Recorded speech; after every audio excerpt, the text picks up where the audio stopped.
श्री दुर्गा सप्तशती कथासार अध्याय 8वा। चंड आणि मुंडाचा वध झाल्यावर उरले सुरले सैन्य जीव वाचून दैत्यराज शुंभापाशी पळून गेले। त्यात कित्येकांचे अवयव तुटले होते, हात तुटले होते आणि रक्तबंबाळ अवस्थेत ते रडत ओरडत धावत जात होते। सर्वजण राजापाशी पोचले तेव्हा ते सैनिक बोंबाबोंब करून सांगू लागले, महाराज, ती कालिका सर्वांना खात सुटली आहे, तरी आम्हाला वाचवा। तिने सगळ्या देवांना सळो की पळो करून सोडले आहे। तिने चंड आणि मुंड यांना तर मारलेच, पण शिवाय जवळजवळ सर्व सैनिकांना खाऊन टाकले। ते पाहताच आम्ही भीतीने पळालो, म्हणूनच वाचलो। त्या कालिकेमुळे ते रणमैदान हत्ती, घोडे, उंट आणि वीर सैनिकांच्या प्रेतांनी भरून गेले आहे। रक्ताची तर जणू एक नदीच वाहते आहे। त्यात सैनिकांच्या मांसाचा चिखल झाला आहे। केस शेवाळ्यासारखे सगळीकडे विखुरले आहेत। रथाची चाके भवऱ्यांसारखी, तर तुटलेले हातापायांचे तळवे जणू काही मासेच वाटत होते आणि मस्तकांचे तर भोपळेच वाहत आहेत। राजा, दैत्यांना भीती उत्पन्न झाली आहे आणि देवगण मात्र आनंदाने नाचत सुटले आहेत। अहो महाराज, तुम्ही लोकपालांचा पराभव केलात खरा, पण त्यावेळी प्रचंड राक्षस सैन्य तुमच्या पाठीशी होते। ही अबला मात्र एकटी असूनही तुम्हाला युद्धाचे आवाहन देते। हे मोठे नवलच आहे। महाराज, जरा आठवून बघा, ज्यावेळी तुम्ही पुष्कर क्षेत्री तपश्चर्या केलीत त्यावेळी पितामह ब्रह्मदेवाने वर मागण्यास सांगितल्यावर तुम्ही अमरत्व मागितले, पण ती गोष्ट त्यांनी मान्य केली नाही। मग तुम्ही मागितले की देव, दानव, मानव, नाग, किन्नर, यक्ष वगैरे कोणत्याही योनीतील पुरुषापासून मरण नसावे। ते त्यांनी मान्य केले, मात्र त्यात स्त्रीचा उल्लेख नव्हता। म्हणून आम्हाला असे वाटते की तुम्हाला मारण्यासाठीच ही स्त्री आली असावी। यावर विचार करा आणि युद्धाचा विचार सोडून द्या। महाराज, ही देवी म्हणजेच महामाया परमप्रकृती आहे आणि तीच कल्पाच्या अंतावेळी सर्व सृष्टीचा संहार करते। हीच देवी सर्वांची स्वामिनी आणि पालक आहे। तसेच ती तामसी आणि संहारक सुद्धा आहे। हीच अजिंक्य, अविकारी, नित्य, संध्या आणि देवांचे आश्रयस्थान आहे। वेदांची जननी हीच आहे आणि अखंड जागृत अशी सर्वज्ञ आहे। ती कधी निर्गुण असते तर कधी सगुण असते। महाराज, या सर्व गोष्टी ध्यानात घ्या आणि तिच्याशी शत्रुत्व घेऊ नका। जर तुम्ही तिला शरण गेलात तर ती तुम्हाला सुद्धा अभय देईल। त्यामुळे सर्वच राक्षसकुळ वाचेल आणि दानव चिरंजीव होतील। तेव्हा तो दैत्यराज निशुंभ त्यांना म्हणाला, अरे मूर्खांनो, तुम्ही आता तुमची तोंडे बंद करा व मुकाट्याने गप्प बसा। तुम्हाला तर जगण्याची आशा आहे, म्हणूनच तुम्ही युद्धातून पळून आला आहात। तर आता तुम्ही सगळे पाताळात चालते व्हा। आणि एक गोष्ट लक्षात ठेवा, जे होणारे असते ते होणारच। शहाणे लोक असे जाणून कधी दुःख करीत नाहीत। ज्ञानी लोक मरणाच्या भीतीने स्वधर्म सोडित नसतात। नियतकाळ आला म्हणजे ब्रह्मा, विष्णू व पार्वतीपतीसुद्धा पतन पावतात आणि आयुष्याची मर्यादा संपली म्हणजे इंद्रासह सर्व देव मरण पावतात। मी सुद्धा तसाच काळाच्या ताब्यात आहे, म्हणून स्वधर्म पाळून विजयी होईन, नाहीतर मरेन हे निश्चित आहे। ही अबला मला युद्धाचे आवाहन देत असताना जर मी पळून गेलो तर शेकडो वर्षे कोणत्या तोंडाने जगणार? मी युद्ध करणारच। अशा प्रकारे दृढनिश्चय करून दैत्यराज शुंभाने पुष्कळ सैन्य देऊन महापराक्रमी अशा रक्तबीज नावाच्या सेनापतीला बोलावून घेतले आणि त्याला म्हणाला, अरे रक्तबीजा, तू रणभूमीवर जा आणि तुझ्या पूर्ण सामर्थ्यानिशी युद्ध कर। तेव्हा रक्तबीज म्हणाला, महाराज, तुम्ही मुळीच चिंता करू नका। मी खात्रीने तिला मारेन किंवा पकडून आणेन। तुम्ही माझे युद्ध कौशल्य पहा तर खरे। अहो, ती अबला तर माझ्या खिसगणीत देखील नाही। त्यामुळे मी तिला जिंकून तुमची दासीच बनवितो। एवढे आश्वासन देऊन रक्तबीज रथावर चढला आणि आपल्या युद्ध सेनेसह पर्वताच्या शिखरावर जिथे देवी बसली होती तेथे पोचला। त्याला पाहताच देवीने जोराने शंख फुंकला। त्या भयंकर आवाजाने सर्व दैत्यांना भयाने कापरे भरले, तर देवांना प्रचंड आनंद झाला। रक्तबीज मात्र वेगाने रथ घेऊन चंडीच्या समोर जाऊन उभा राहिला आणि समजावणीच्या स्वरात तिला म्हणाला, हे बालिके, मला घाबरवण्यासाठी तू शंख फुंकलास काय? अगं, तू काय मला धूम्रलोचनाप्रमाणे समजतेस का? हे मधुरभाषिणी, माझे नाव रक्तबीज आहे। जर तुला युद्धाची खुमखुमी असेल तर युद्धाला तयार हो। आत्तापर्यंत तू भित्र्या लोकांना पाहिलेस, पण मी त्यांच्यापैकी नव्हे। रक्तबीजाचे भाषण संपले तेव्हा कालिका, अंबिका व चामुंडा या तिघींनाही हसू आवरेना। त्या जोरजोराने खदाखदा हसतच सुटल्या. कसे बसे आपले हसू आवरून देवी गंभीरपणे सांगू लागली, अरे मंदबुद्धी, मी तुमच्या प्रथम आलेल्या दूताला जे सांगावयाचे ते स्पष्टपणे सांगितले आहे. आता उगीच आणखी बढाया कशाला मारतो आहेस? तू दैत्यराज शुंभाच्या आज्ञेने ज्या कामासाठी इथे आला आहेस ते काम म्हणजेच युद्ध कर. ते जमणार नसेल तर मग आपल्या राजासह पाताळात चालता हो. अशा प्रकारे देवीचे निकराचे भाषण ऐकून त्या रक्तबीजाला खूपच राग आला आणि त्याने तीक्ष्ण अशा बाणांनी सिंहावर हल्ला केला. तेव्हा आकाशातून नागांप्रमाणे सनसनाटी येणारे बाण पाहून देवीने सुद्धा चपळाईने बाण सोडून ते आलेले सर्व बाण तोडून टाकले आणि आपला धनुष्य आकर्ण खेचून तीक्ष्ण बाणांनी त्या रक्तबीजाला जखमी केले. त्यामुळे तो बेशुद्ध झाला व रथात कोसळला. त्याच्या सर्व सैन्यात मोठा हाहाकार माजला. तो बोंबा मारण्याचा आवाज दैत्यराज शुंभाला ऐकू गेला तेव्हा त्याने दानवांचे संपूर्ण सैन्य सज्ज करण्याची आज्ञा दिली. तो म्हणाला, सर्व दानव, कंबोजी सैनिक आणि सर्व सेनापती यांनी युद्धासाठी निघावे. कालकेय सैनिक अतिशय निडर आहेत तर त्यांनीही निघावे. अशी दैत्यराज शुंभाची आज्ञा मिळताच हत्ती, घोडे, रथ व पायदळासह सैन्य गर्जना करीत युद्धस्थळी जाऊन पोहोचले. त्यांना येताना पाहताच चंडिकेने घंटेचा भयाकर असा नाद केला आणि धनुष्याची दोरी ताणून टणत्कार केला.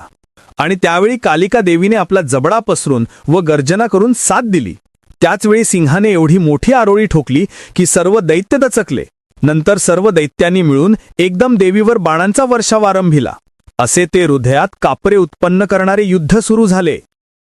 ब्रह्मा आदी करून सर्व देवांची एक एक शक्ती बाहेर पडून देवी अंबिकेजवळ येऊ लागली. ज्या देवाचे जसे रूप, वाहन आणि आभूषणे होती तशीच रूपे, आभूषणे घेऊन आणि त्याच वाहनांवर बसून त्या सर्वजणी येऊ लागल्या. त्यात जपमाळ व कमंडुलूसह हंसावर बसून देवी ब्रह्माणी आली. मग पितांबर नेसून गरुडावर बसून शंख, चक्र, गदा व पद्म घेऊन वैष्णवी आली. शिवाची शांकरी शक्ती बैलावर बसून आली. तिच्या हाती त्रिशूळ, माथ्यावर अर्धचंद्र व हातात सर्पकंपणे होती. अत्यंत देखणी अशी कौमारी देवी मोरावर बसून हातात शक्ती घेऊन कार्तिक स्वामींसारखे रूप घेऊन आली. अंगभर दागिने ल्यायलेली इंद्राणी हातात वज्र घेऊन व शुभ्र ऐरावतावर बसून आली. डुकरासारख्या रूपाची वाराही प्रेतावर आरूढ होऊन आली. नरसिंहाची सिंहमुखी शक्ती नारसिंही आणि दंड हाती धरून व रेड्यावर बसून यमाची क्रूर दिसणारी शक्ती आली. अशाच कौबेरी शक्ती, वारुणी शक्ती आणि इतर अनेक शक्ती आपापली सैन्य घेऊन युद्धासाठी येऊन पोचल्या. त्यांना आलेल्या पाहून देवी व सर्व देव आनंदित झाले, परंतु दानवांच्या मनात मात्र भय उत्पन्न झाले. त्यानंतर श्री शंकर भगवान देवी अंबिकेला म्हणाले, शुंभ आणि निशुंभ यांच्यासह जे दानवगण ह्या युद्धासाठी आले आहेत त्यांचा देवांच्या हितासाठी आता उशीर न लावता संहार कर. भयभीत पृथ्वीचे रक्षण व्हावे म्हणून दानवांचे कूळ समूळ नष्ट कर. मग शक्ती आपापल्या स्थानी परत जातील आणि ब्राह्मण होम हवन करून सर्व चराचरांना संतुष्ट करतील. अतिवृष्टी तसेच अनावृष्टी वगैरे भय दूर होईल. ढग वेळच्या वेळ पाऊस पाडतील आणि अन्नधान्याची सुबत्ता येईल. असे सांगून श्री शंकर भगवान थांबले. त्यासर्षी देवी चंडिकेच्या शरीरातून एक अद्भुत अशी शक्ती प्रकट झाली. तिचे स्वरूप भीषण होते आणि तिच्या भोवती शेकडो शिवा भयानक गर्जना करीत होत्या. मग ती शक्ती हास्य करून भगवान शंकरांना म्हणाली, हे महादेवा, तू माझा दूत बनून दैत्येश्वर शुंभाकडे जा आणि त्या उन्मत्तांना माझा निरोप सांग की तुम्ही देवांचे राज्य परत करून पाताळात जाऊन राहा. देवांना सुखाने स्वर्गात राहू दे. इंद्र राज्य आसनावर बसेल. तरी आता तुम्ही पाताळात अर्थात दानव लोकात जाऊन राहा. देवांना स्वर्गात राहून यज्ञ भोग भोगू दे. अर्थात तुम्हाला जगायचे असेल तर, नाहीतर युद्ध करून मरणाला मिठीच मारायची असेल तर मग वेळ न लावता रणभूमीवर या. तुमच्या माणसाने माझ्या शिवा तर नक्कीच तृप्त होतील. त्यानंतर श्री शंकर भगवान तात्काळ दैत्यराज शुंभाच्या दरबारात पोहोचला आणि शुंभाला म्हणाला, अरे राजा, यावेळी मी तुझ्याकडे अंबिकेचा दूत होऊन आलो आहे.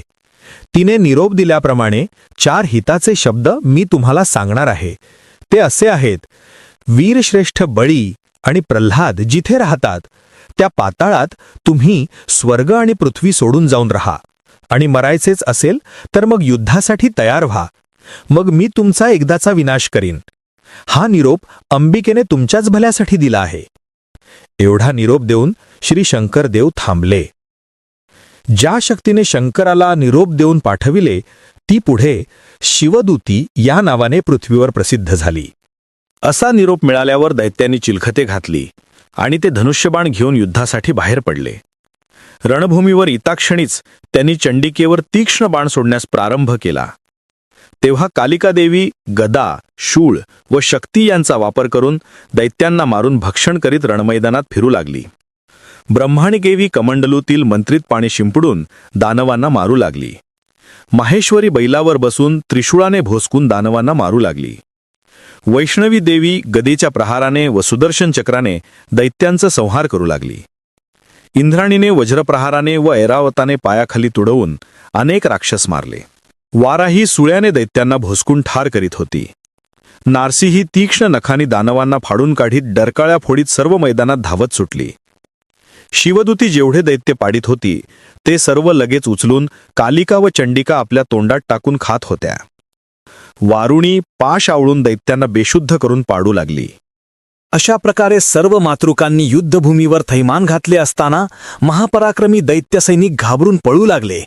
सैन्यामध्ये प्रचंड बोंब उठली. आकाशातून देवदेवीवर फुले उधळू लागले. ती राक्षसांची बोंबाबोंब ऐकून बेशुद्ध झालेला रक्तबीज दैत्य पुन्हा शुद्धीवर आला आणि तांभारलेल्या डोळ्यांनी सगळीकडे पाहू लागला. जेव्हा त्याला कळले की सर्व दैत्य सैनिक माघारी पळू लागले आहे, तेव्हा त्याने एका रथावर बसून अनेक शस्त्रास्त्रे घेऊन जोराने रथ चालवीत व धनुष्याच्या दोरीचा टणकार करीत देवी होती तिकडे धावून गेला. त्या रक्तबीजाला पूर्वी श्री शंकराने एक अद्भुत वर दिला होता. तो असा की त्याच्या रक्ताचे जेवढे म्हणून थेंब खाली भूमीवर पडतील त्या प्रत्येक थेंबागणिक एक राक्षस उत्पन्न होईल, आणि तो रूप, गुण आणि पराक्रम या सर्व बाबतीत रक्तबीजासारखाच असेल. आल्या आल्या सर्वप्रथम त्याने कमलाक्षी वैष्णवी देवीवर शक्तिप्रहार केला. त्यावर त्या शक्तीचे निवारण तिने गदेने केले आणि सुदर्शन चक्राने रक्तबीजावर वार केला. त्या वारामुळे त्याच्या भव्य शरीरातून जसा पर्वत शिखरावरून नदीचा प्रवाह कोसळतो तसा रक्ताचा प्रवाह वाहू लागला. त्याच क्षणी त्याच्या रक्तामधून प्रत्येक थेंबागणिक एक याप्रमाणे हजारो रक्तबीज उठून उभे राहिले. हे बघून इंद्राणीला राग आला. तिने वज्राचा प्रहार त्या रक्तबीजावर केला. त्यामुळे पुन्हा त्याच्या शरीरातून रक्ताचा प्रवाह वाहू लागला आणि भयंकर, क्रूर आणि पराक्रमी असे आणखी रक्तबीज त्या रक्ताच्या थेंबामधून उत्पन्न झाले. त्याच समयी एकाच वेळी ब्रह्माणीने ब्रह्मदंडाने, महेश्वरीने त्रिशूळाने, नारसिंहीने नखांनी, वाराहीने सुळ्याने, कौमारीने शक्तीने असे सर्वजणांनी त्या दैत्याच्या सर्वांगावर भयंकर प्रहार केले.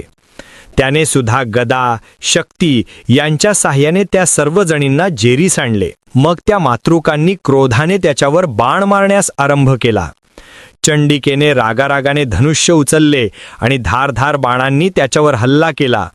पण त्याचा परिणाम असा झाला की त्याच्या शरीरातून वाहणाऱ्या प्रत्येक रक्ताच्या थेंबातून कोट्यावधी रक्तबीज निर्माण होऊन त्यांनी सर्व जगच व्यापून टाकले.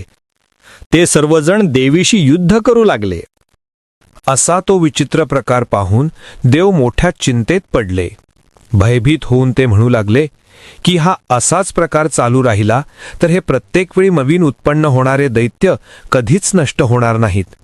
बरे, या दानवांसमोर फक्त मातृका, कालिका व चंडिका एवढ्याच आहेत. तेव्हा त्यांना विजय मिळणे दुरापास्त आहे ही गोष्ट नक्की. आणि पुन्हा या दैत्याच्या मदतीला शुंभ व निशुंभ आले तर मग सारा ग्रंथच आटोपला. त्यावेळी अंबिकेने विशाल नेत्राच्या कालिकेला बोलाविले आणि म्हणाली, हे चामुंडे, तू आपले मुख विस्तीर्ण पसर. जेव्हा मी रक्तबीजावर वार केल्यावर त्याच्या शरीरातून जेव्हा रक्त निघेल तेव्हा तू रक्ताचा एकही थेंब खाली पडू न देता वरच्यावर अधांतरी ते पिऊन टाक. मी सर्वांचा वध करते आणि तू त्यांना खात वेगाने या रणांगणात संचार कर. फक्त रक्ताचा एकही थेंब मात्र खाली पडू देऊ नकोस. असे केलेस तरच हे दानवांच्या उत्पत्तीचे चक्र थांबेल, नाहीतर दुसऱ्या कोणत्याही मार्गाने हा मरणे शक्य नाही. त्यानंतर त्या पराक्रमी चंडिकेने रक्तबीजाच्या देहातून गळणारे रक्त पिण्यास सुरुवात केली. अंबिका त्याच्यावर सपासप वार करीत सुटली आणि चामुंडेने रक्त आणि मांस खाण्यास सुरुवात केली. रक्तबीजाने सुद्धा क्रोधाने चामुंडेवर एकामागून एक वार करण्यास सुरुवात केली. असाच प्रकार बराच काळ चालू होता. पाहता पाहता सर्वच्या सर्व दैत्य मरून गेले आणि मूळचा खरा रक्तबीज फक्त उरला. तेव्हा अंबिकेने तळपी त्या तलवारीने त्यालाही मारून टाकले. मग सर्व दानव सैनिक भीतीने पळू लागले. रक्तबीजाचे प्रेत तसेच टाकून ते शुंभाकडे गेले आणि सांगू लागले, महाराज, अंबिकेकडून रक्तबीज मारला गेला आहे आणि चामुंडेने त्याचे सर्व रक्त पिऊन टाकले आहे. पळून आलेल्या त्या सैनिकांचे बोलणे ऐकल्यावर शुंभाला अधिकच राग आला. त्याचे ओठ थरथरू लागले. मग तो त्या सर्वांवर ओरडला, तुम्ही पाहिजे तर त्या चंडिकेला शरण जा, नाहीतर पाताळात जाऊन स्वतःचा जीव वाचवा. मी मात्र सर्व शक्ती एकटावून युद्ध करणार आणि तिला मारणार आहे. नंतर तो निशुंभाकडे वळून म्हणाला, हे बंधू, मी रणभूमीवर जाऊन तिला मारूनच परत येतो. आणि तसे झाले नाही तर लढत लढत मरेन, पण माघारी येणार नाही. तू सैन्यासहित माझ्या पाठीशी उभा राहा आणि तीक्ष्ण बाणांनी त्या स्त्रीला यमाच्या दारी पाठवण्यास मदत कर. त्यावर निशुंभ द्वेषाने म्हणाला, हे बंधू, तुम्ही मुळीच काळजी करू नका. मी त्या स्त्रीला सन्मानपूर्वक घेऊन येतो. तोपर्यंत तू सर्व चिंता सोडून दे आणि सुखाने राहा. अरे, मी असताना तुला युद्धासाठी जावे लागावे ही गोष्ट चांगली नव्हे. मी आता जो बाहेर पडेन तो विजयलक्ष्मी संपादन करूनच येईन. आणि निशुंभ अंगावर चिलखत चढवून विविध शस्त्रास्त्रांनी सुसज्ज अशा रथात बसून रणभूमीच्या दिशेने युद्ध करण्यास निघाला. श्री दुर्गा सप्तशती कथासार अध्याय 8 समाप्त. दुर्गा सप्तशती कथासाराचे आधीचे अध्याय अपलोड केले आहे. प्लेलिस्टमध्ये जाऊन दुर्गा सप्तशती कथासारवर क्लिक करणे. व्हिडिओ आवडल्यास व्हिडिओला लाईक, शेअर, कॉमेंट आणि सबस्क्राईब करा. शेजारील बेल आयकॉनचे बटन प्रेस करा, म्हणजे तुम्हाला माझ्या येणाऱ्या नवीन व्हिडिओचे सर्व नोटिफिकेशन मिळेल. व्हिडिओ बघितल्याबद्दल धन्यवाद.